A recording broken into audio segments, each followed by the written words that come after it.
Everything felt wrong the moment I stepped through the doorway, as if the air itself had shifted in the weeks I had been gone, thickened with the presence of people who did not belong in the life I had built over decades. I stood there, still wearing the coat from the long drive, staring at the stranger lounging on the bed that had once held the weight of every quiet moment I shared with the one person I thought I would grow old beside. Two children bounced on the mattress, small feet sinking into the blankets where gentle conversations used to drift like warm breath in winter, and beside the man was the woman who was supposed to treat this home with respect, the woman who had been tied to our family by vows that crumbled long before she admitted it. She looked at me as if I were the intruder, as if my presence was the disruption instead of the chaos she had invited in. I held the doorframe because something in me swayed, not from age, but from the shock of seeing a life overwritten in 8 short weeks. I had been tending to an aging parent, handling things alone, trusting that my house would be untouched until I returned, never imagining that anyone would dare cross the line of ownership and memory. The woman smirked, eyes cold, voice breezy, as though this whole thing were a small misunderstanding rather than an invasion. She spoke about space, about how I barely used the rooms I had carved into a home with steady hands, as if my routines invalidated my right to inhabit the place where every corner held a piece of the life I once loved. She motioned down the hall, telling me she had moved my belongings, shoved them into a cramped room as if I were an unwanted guest instead of the one who built this place from the ground up. For a moment I could not even speak. There is a kind of quiet that comes before collapse, the stillness before a structure gives way. I felt that quiet spreading through me as I walked to the smaller room, saw the careless way my possessions had been stacked, saw the framed memory of the woman I lost lying face down, as if her presence had been an inconvenience. It was then that something old awakened in me, the part of me that had spent years studying how weight travels through beams and walls, how pressure finds the weakest points, how a steady hand and a patient eye can bring down or stabilize anything. You do not announce demolition. You prepare for it. I turned back to her, keeping my voice level, letting her believe she still had control. She relaxed immediately, so sure she had outmaneuvered me, so sure that the man occupying the master bedroom was the new order of things.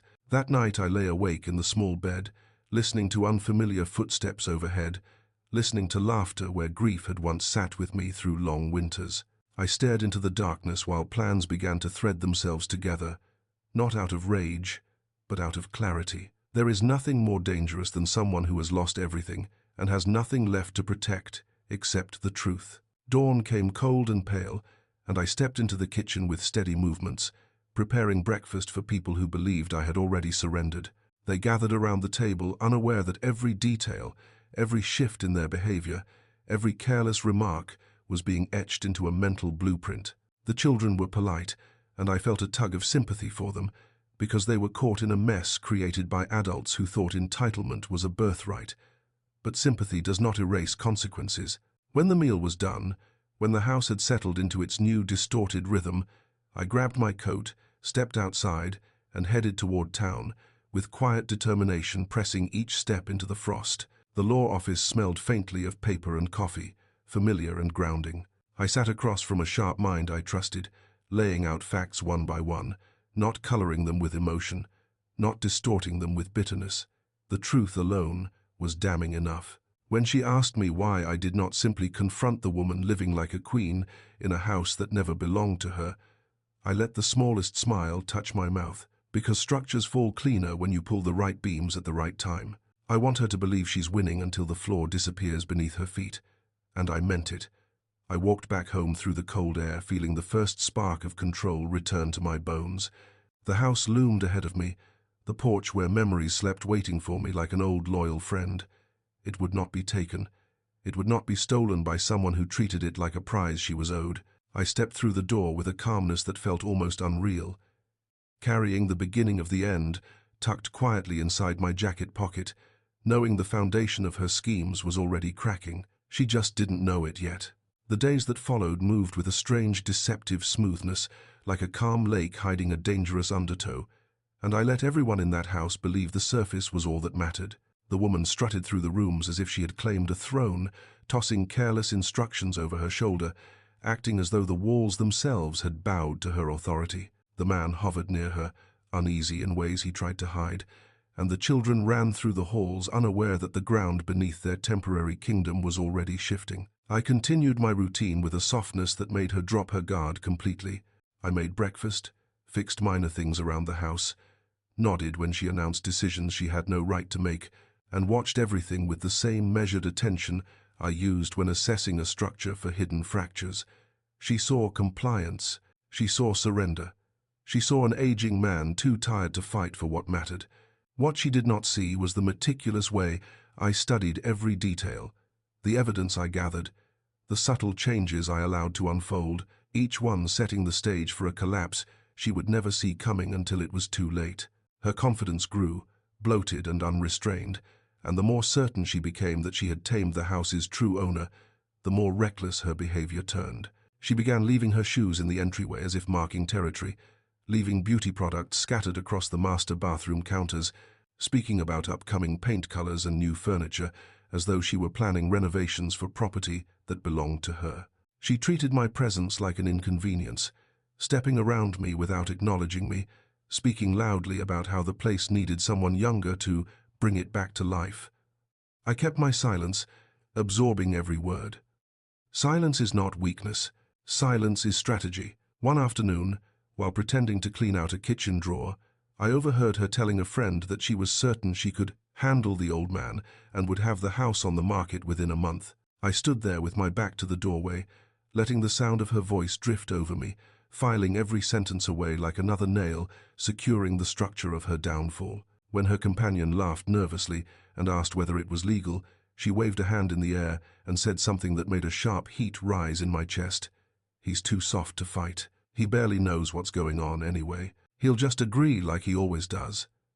That was when I realized she did not simply misunderstand me. She underestimated me in a way that bordered on delusion. And overconfidence, more than malice, is what brings structures crashing down. The man she had moved in tried to maintain a polite distance from me, perhaps sensing on some level that he was standing on borrowed ground. He avoided my eyes at first, but eventually began making small attempts at conversation while his children played nearby. His tone always held discomfort, as if he felt the impropriety of being in another man's home, but lacked the courage to challenge the woman who had dragged him into this mess. I did not blame him entirely. People can be manipulated when they are desperate, when they need a place to land, when they believe the wrong voice. But good intentions do not erase consequences. I cooked several meals for the children because they were not responsible for the storm forming around them, and their gratitude was genuine. Their innocent questions about the house, about the lake, about the photographs that used to sit on the walls before the woman boxed them up, cut deeper than she could have imagined. They did not know they were playing in a place built with love long before they existed. One evening, while they were in the living room watching a cartoon, the man approached me while I was repairing a loose railing on the porch. He shifted nervously, hands in his pockets, and finally admitted that he did not know the house was not shared property. He had been told I was simply letting them take over because I was too lonely and too old to maintain the place. He said he was grateful I was letting them stay, and something about his tone told me he had been sold a fantasy he wanted to believe because it made his own life easier to bear. I nodded politely, but said nothing. His discomfort grew. He left soon after, his shoulders slightly hunched, as though something heavy had settled on him.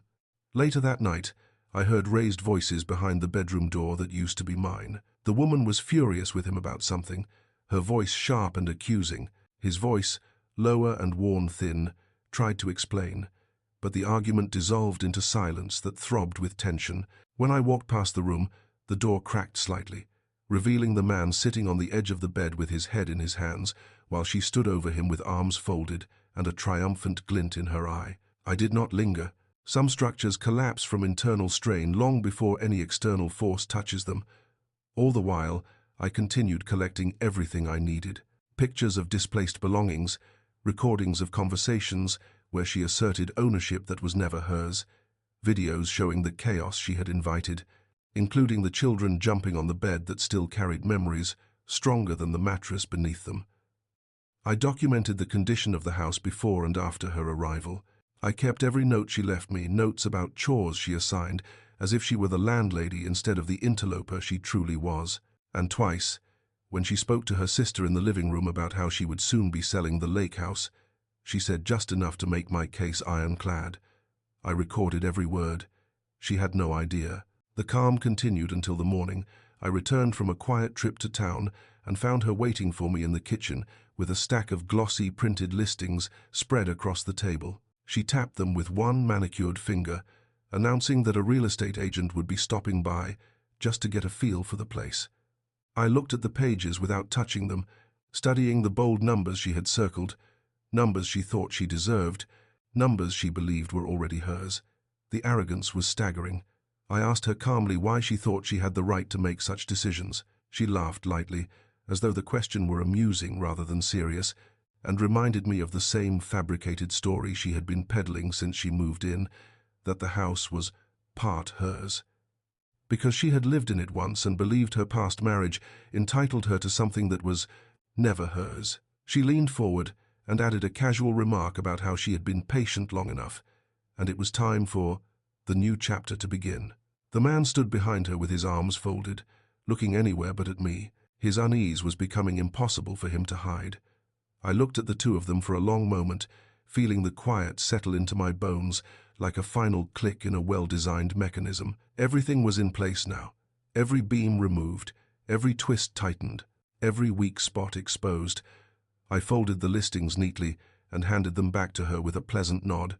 She smiled wide, believing she had finally broken my resistance. But the truth was far simpler and far more devastating for her. The demolition had already begun, and the collapse would be swift.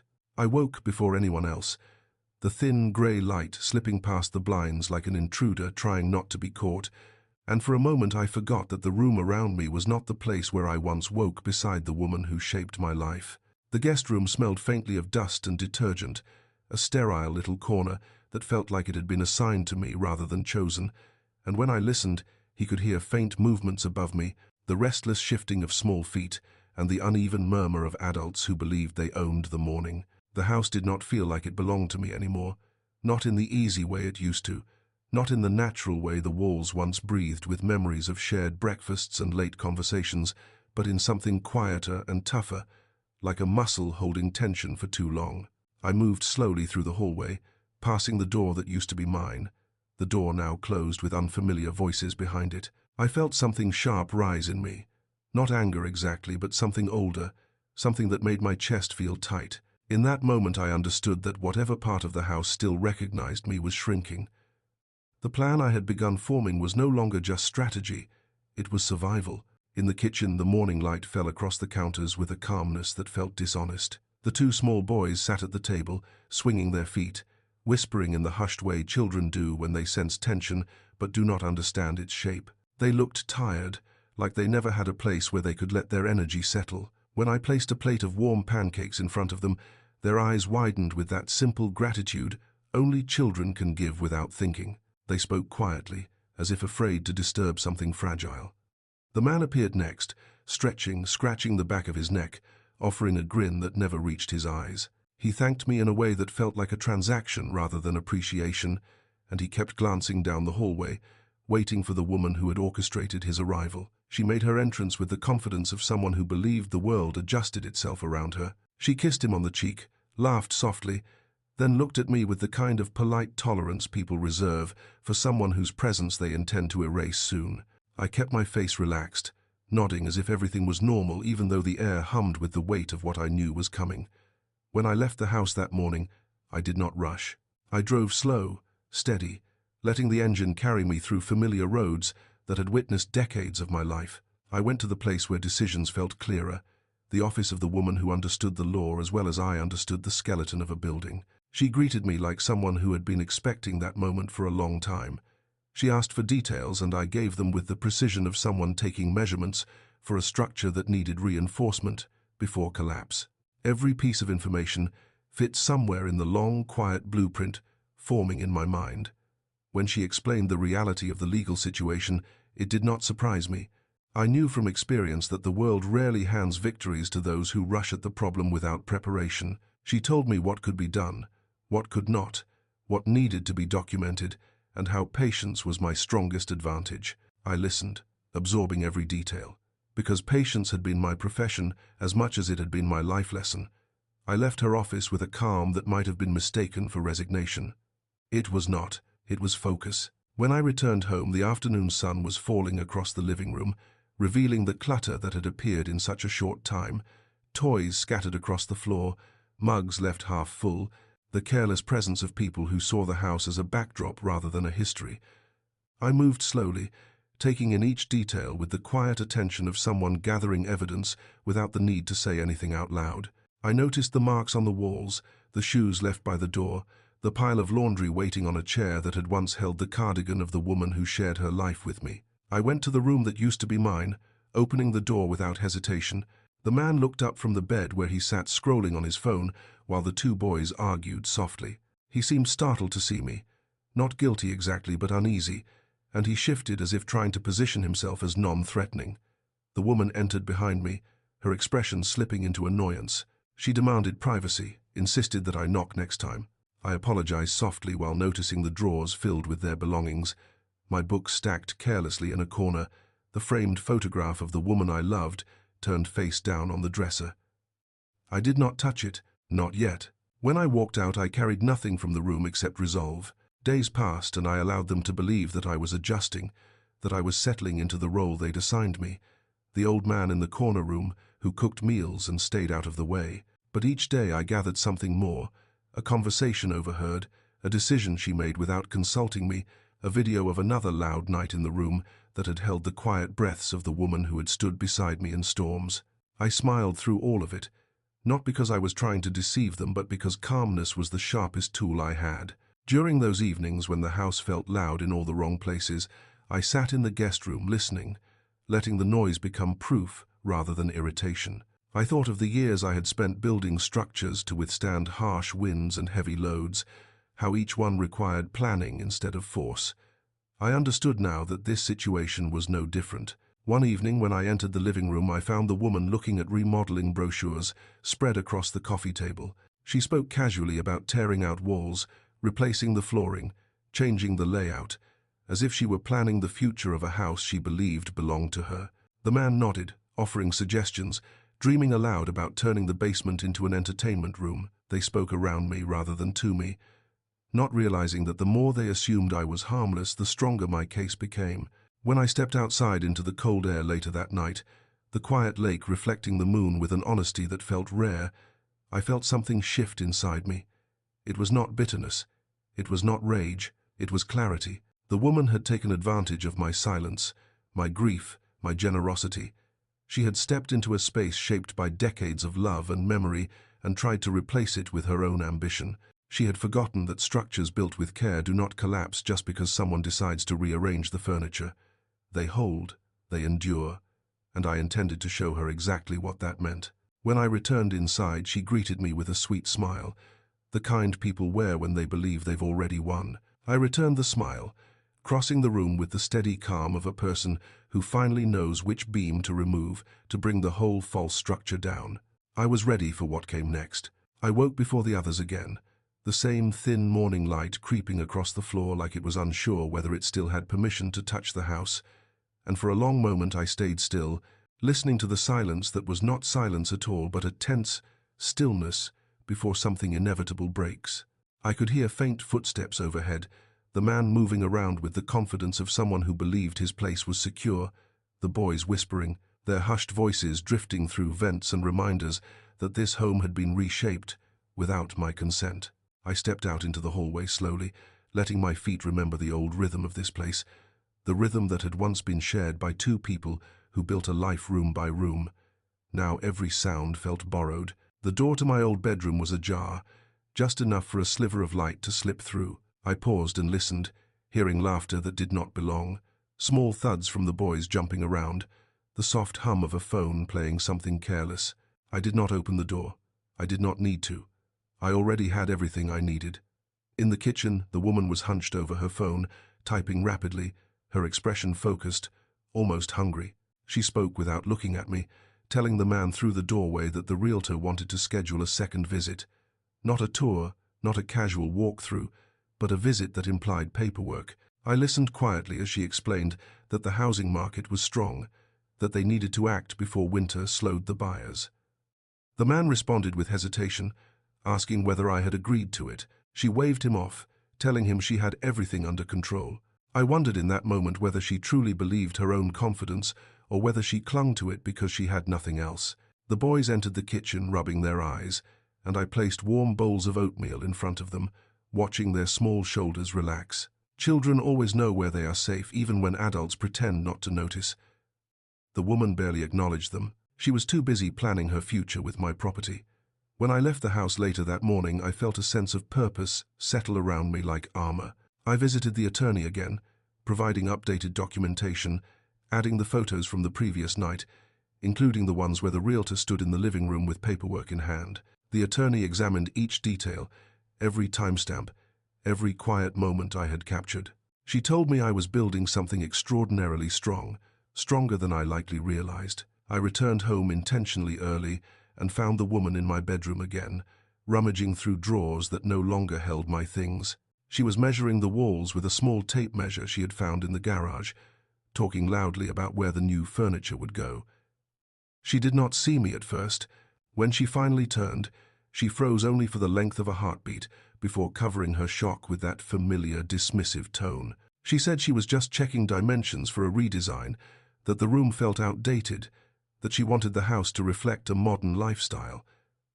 I said nothing. I simply stepped aside so she could pass, watching her walk with the smug certainty of someone convinced the ground beneath her feet was hers to claim forever.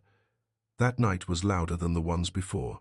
The boys argued over toys, the man watched television at a volume that rattled the thin guest room walls, and the woman paced the hallway on the phone, complaining about how slow I was to adapt, how old-fashioned my thinking was, how she would finally bring order to a house she believed had been neglected for too long. I recorded everything. The next morning I found her sitting at the dining table, sorting through envelopes she had removed from my desk. She did not even hide the intrusion. She held up one of the letters and asked why I had not paid a particular bill yet, insisting she needed to take control of the finances if the house was going to run efficiently. I took the letter gently from her hand and placed it back into the drawer. She watched me with a calculating expression, realizing maybe for the first time that something was shifting. She tried to regain control by announcing that the realtor had scheduled a final meeting for Saturday morning. Final. Not preliminary, not optional, but final. She said it casually, but her eyes were sharp, watching for a reaction. I gave her none. That evening, the man approached me in the driveway while I was sweeping the front porch. He looked uncomfortable, almost ashamed. He told me he had not known the woman's version of events was incomplete. He admitted that he thought I had agreed to everything, that he believed her when she said the house was essentially hers. He apologized again for moving into a space that was not his. I nodded slowly, telling him I respected his honesty. Then I asked him a single question, one that made him look down at the ground. I asked whether he wanted to stay with someone who manipulated the truth so casually. He did not answer, but I saw the truth in his silence. Later that night, the woman confronted him loudly in the kitchen, criticizing him for doubting her, accusing him of being ungrateful for everything she had done. The boys sat on the stairs listening, small faces tight with confusion. She did not lower her voice for their sake. She never did. I documented that too. On Friday afternoon, the attorney called. She told me the case was stronger now than anything she had handled in years. She instructed me to gather every piece of documentation that demonstrated the woman had attempted to treat my home as her own, had disrupted my living arrangements, had overstepped her permissions, had attempted to orchestrate a fraudulent sale of property she did not own. I placed everything carefully into folders, labeling each piece like I once labeled stress points in buildings that needed reinforcement. The house was quiet that night, unusually so. The man and the boys had gone to stay at a friend's place for the weekend. The woman was alone upstairs, moving around restlessly as if she felt something closing in. Maybe she sensed the shift. Maybe she felt the floor beneath her confidence start to tilt. I walked through the living room, touching the back of the chair where my wife once sat, the edge of the table where my child once did homework, the windowsill where we once placed candles during storms. I felt the house breathe again, the way an old structure steadies when pressure finally begins to ease. Late that night, the woman came down the stairs, startled to see me awake. She asked if something was wrong. She asked it with forced politeness, as if she hoped I would reassure her.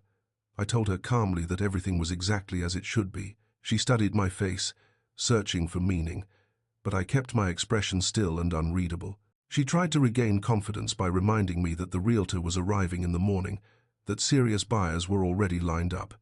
She said I needed to be prepared for the next steps. I nodded slowly, letting her believe that she was still in control, letting her cling to the illusion she had built. She returned upstairs with a satisfied smile. I stayed where I was, listening to her footsteps fade.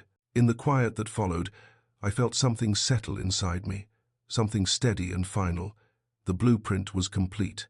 The structure was ready. Tomorrow everything would begin to fall exactly where it was meant to. The morning arrived with a strange kind of stillness, a quiet so absolute it felt like the house itself was holding its breath, waiting for the moment it had been craving ever since the first wrong footsteps crossed its thresholds. I woke before the woman did, before the sun had lifted itself fully above the lake, and I sat on the edge of the guest bed for a long moment, letting the silence wrap around me like a final reminder of everything I was about to reclaim. The house knew.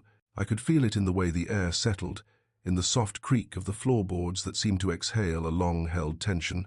I moved through the hallway with purpose, stepping past the door that had become her throne room, the place she used to rehearse ownership. I could almost feel her presence behind that door, the traces of her perfume, heavy and artificial, mixed with the faint echo of her laughter from nights when she thought she was already the ruler of everything under this roof. I reached the kitchen and started the coffee, letting the familiar scent rise like an old friend waking beside me. I stood there, listening as the house slowly stirred. The woman came down the stairs with quick, irritated steps, as if she had been dreaming of arguments and unfinished victories. She did not greet me. She asked instead if I was ready for the realtor and for the buyers she had lined up like trophies waiting to be claimed. I gave her the same calm expression I had worn for weeks. She took it as compliance, which was exactly what I wanted her to believe. She poured herself coffee without asking if I wanted any, and paced around the kitchen rearranging items that had belonged to my late wife for decades. She had taken small actions of ownership so often she no longer recognized them as intrusions. The doorbell rang earlier than expected. She nearly ran toward it, smoothing her hair, shifting her shoulders into that posture she used whenever she wanted to appear in control. The realtor entered with a bright, professional smile, holding a stack of papers tightly as though gripping the future of her commission. She looked around the house with practiced admiration, while the woman spoke enthusiastically about potential renovations and upgrades.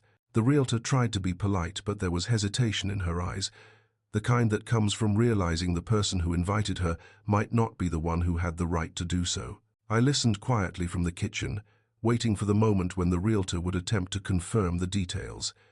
It came quickly. She asked who exactly was listed on the deed and whether all parties were prepared to sign necessary documents. The woman answered confidently, saying she had the situation fully handled, that I was simply an aging guest who would be thrilled to simplify my life. She said it lightly, dismissively, as if stating a fact she did not need to verify. Then she turned to me with a sweet smile, telling me it was time for me to come greet the buyers. Buyers. Not guests, not visitors, not appraisers. Buyers. She believed she had already taken ownership. I walked toward the foyer in silence. The potential buyers stood waiting, a middle-aged couple with hopeful eyes and the kind of polite enthusiasm that comes from imagining a life they believed was about to begin. They thanked me for inviting them into my home. I corrected nothing. I let the woman lead them through the living room, gesturing toward windows. She intended to replace furniture. She planned to remove walls. She wanted to tear down. She walked into my old bedroom without hesitation, talking about colors and lighting and how the space would be transformed.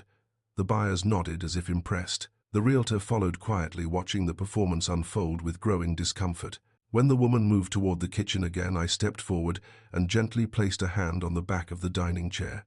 The gesture was small but firm enough to shift the atmosphere. I cleared my throat. I announced that the tour was over. The woman froze mid-sentence. She spun toward me with a forced laugh, asking what I meant.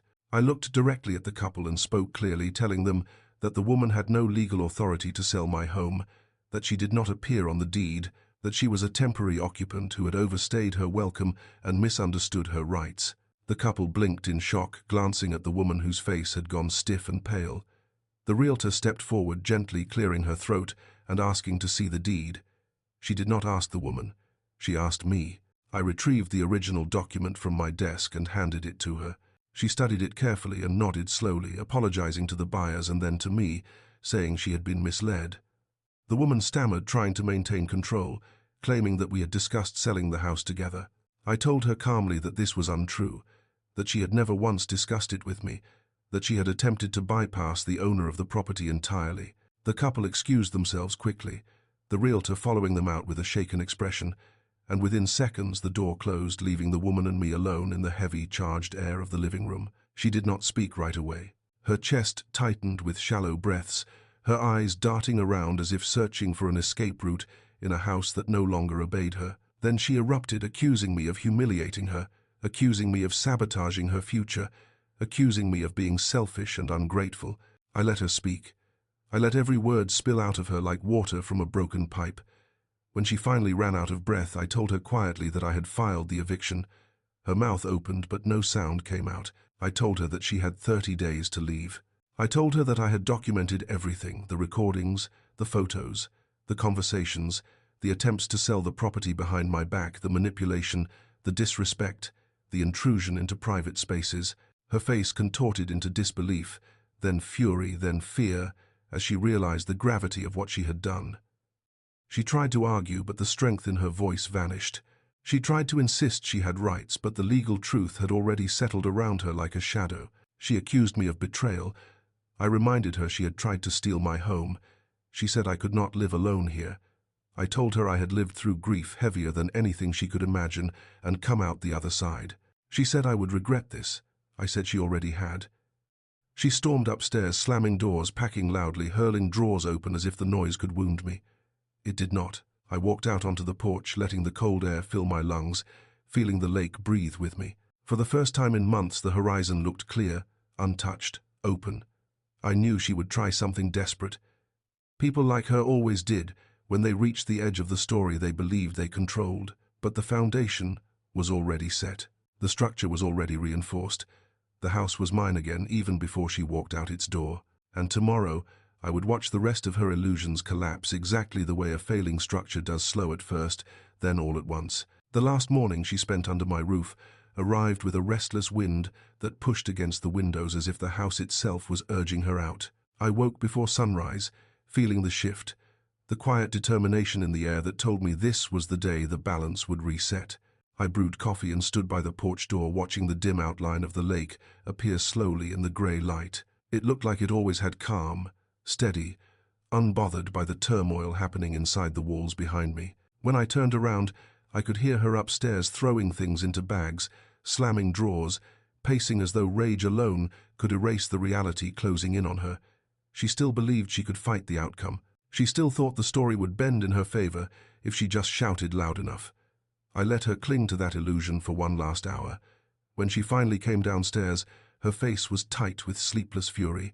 She dragged 2 suitcases behind her, their wheels thumping loudly against each step, as if she wanted the sound to bruise the house. She stopped at the bottom of the stairs, looked at me, and declared that she would not leave quietly, that she would come back with a lawyer, that she would expose me as unstable, that she would tell everyone I manipulated her. I sipped my coffee and waited for her to finish. Then I reminded her the judge had already issued the order that any return without permission would result in immediate removal by the sheriff, that all her threats were empty in the face of documented truth. She sputtered as though choking on the weight of her own realization. The house cameras had recorded everything. My files were complete. Her arguments held no shape anymore. I opened the front door for her and stepped aside. She hesitated on the threshold as if expecting me to break, to beg, to offer her some last chance at control. Instead, I simply told her the truth with a quiet steadiness she could not compete with. This was never her home. She walked out without looking back, dragging her anger behind her like a broken promise. I watched her car pull away, its tires kicking up gravel in a final childish defiance. Then silence settled, deep and clean and familiar. The house felt different, instantly lighter, as though it had shed a suffocating weight. I walked through each room slowly, touching the edges of furniture, tracing the lines of memories that had been trampled over for months. My bedroom was still in disarray from her hurried packing, but the moment I stepped inside, I felt something unclench in my chest. The air felt like it belonged to me again, I opened the windows, letting the cold wind blow through, sweeping out the last traces of her perfume and her entitlement. The space began to breathe again, and so did I. Later that afternoon, the woman who had helped me through the storm arrived quietly, carrying a small box of tools and a calm smile that reached her eyes. She said she wanted to help restore the house, not to change it but to return it to what it had been before chaos walked in. We spent hours putting things back where they belonged. She repaired the curtain rod in the bedroom, I fixed the loose hinge on the hall closet, and together we gathered the last of the mess into a trash bag. It felt less like cleaning and more like reclaiming something sacred. As evening fell, she made tea while I sat on the porch watching the lake shift under the fading light. She joined me, sitting close enough that her shoulder brushed mine. For a while neither of us spoke, we just listened to the soft movements of water and wind. It felt like the house was exhaling. When she finally spoke, her voice was gentle but certain. She told me she was proud of the way I had stood my ground, that most people would have given in, that very few would choose the long fight when silence would have been easier. I told her I had spent too many years letting others decide the shape of my peace. Not anymore. She rested her hand lightly on mine, not claiming anything, just offering presence. And I felt something shift inside me, not the ache of loss, not the weight of resentment, but something softer, something like the first signs of spring under melting snow. The next morning she cooked breakfast while sunlight crept into the kitchen. The smell of real coffee, real food, real quiet filled the room in a way I had not felt since before loss, hollowed out the center of my life. I sat at the table and watched her move around the kitchen, not replacing anything, not rearranging my wife's cookware, just existing beside me with a kind of respect that made the air feel warmer. After we ate, she asked what I wanted to do with the rest of the day. I told her I wanted to walk along the lake, the way I used to when my world felt steady. She slipped on her coat and joined me without hesitation. As we walked, she told me that leaving was not a kindness I owed the woman who had tried to steal my home, but a kindness I owed myself. That retaliation would only keep me tied to someone who no longer mattered. What I had done instead, reclaiming the house quietly, lawfully, completely, was the kind of victory that did not need applause. She was right. The woman had lost what she valued most, not the house but the illusion that she controlled me. The sheriff never had to come. The court never had to escalate. She simply walked out one final morning, and the house swallowed the door behind her. A clean ending, a quiet ending, and for me a beginning I had not expected. A few days later, I moved back into my bedroom. I placed the photograph of my late wife back on the nightstand. I spoke to her out loud for the first time in months, telling her everything that had happened, telling her how the house had been taken over, how it had been reclaimed, how someone unexpected had stepped into the emptiness and helped me breathe again. I did not feel guilt. I felt clarity. My grief was not a prison, it was a landscape, and for the first time I could walk across it without sinking. By the end of the week, the woman who had helped me through it all brought over a set of new curtains she thought might brighten the hallway. She asked if she could hang them. I said yes, not because I needed the change, but because I trusted her hands with my home. That night we sat together again on the porch watching the lake. The sky was full of stars, the kind that only appear when the world around you is finally quiet enough to notice them. She leaned her head against my shoulder. I let it stay there. The house behind us stood steady, reclaimed, untouched by the chaos that had tried to devour it. She asked me if I thought the woman would ever apologize. I said no, but I also said it no longer mattered. The house was mine again, my life was my own again, and the peace I had rebuilt was stronger than anything she had tried to take. In the end, she did not lose because she was forced out. She lost because the story went on without her, and I finally stepped back into the life she thought she had stolen for good.